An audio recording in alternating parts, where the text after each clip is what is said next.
This message tonight is called God of the Breakthrough.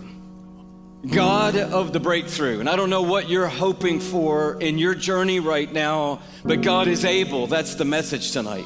But here's the way God works. God typically invites us into the process.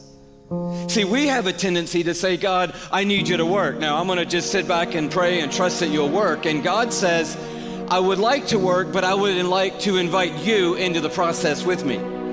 At the walls of Jericho, a story that most people who've been around church know, where 7 times around the fortified city, God delivered Jericho into the hands of the nation of Israel. One of the first victories as they entered into the promised land. But here's what happens in Joshua chapter 6.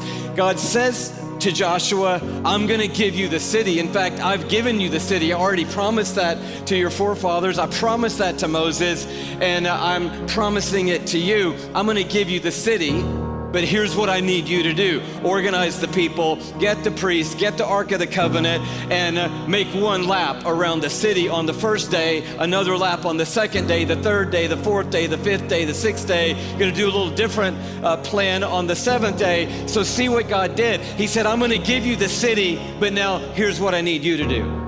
There was a promise on the 7th day, on the 7th lap, when God gave the command, the trumpet would blow, the people would raise a shout, and when they raised a shout, God would move. See, here's the beauty and the power that is yours in worship. Not that we see God move and then we worship him, but we believe that when we worship him, God moves. Paul and Silas, Acts 16, middle of the prison, midnight. What are they doing? Singing hymns of praise to God.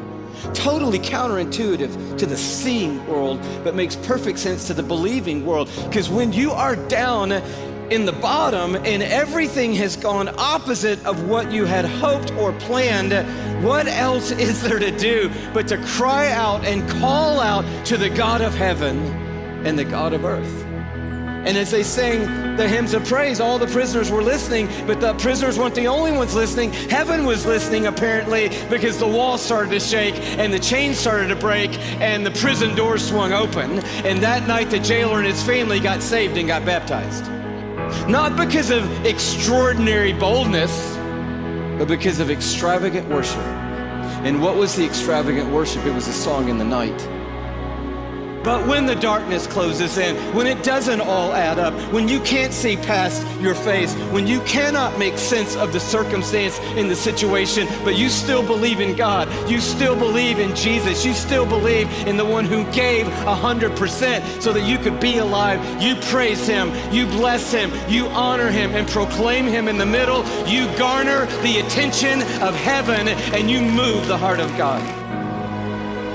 Faith, the Hebrews writer says, is the one necessary ingredient to please God. The Hebrews writer writes that without faith, it is impossible to please God.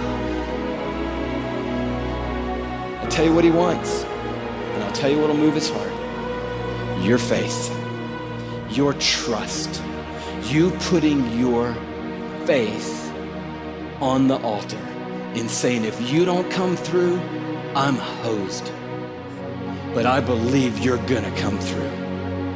Is when we worship until the walls come down. Your breakthrough and whatever you're praying and believing for in your life is most likely contingent to you not giving up on the belief that your worship can break down walls. Just hang in there in belief. Just hang in there in confidence. Just hang in there in faith. And don't stop proclaiming my name into the storm, into the circumstance, into the situation, up against whatever the walls are. Don't stop proclaiming that you believe in a great God. There's something powerful about living out the reality that all things work together for good to those who love God and are called according to his purpose. That if God is for me, who can be against me?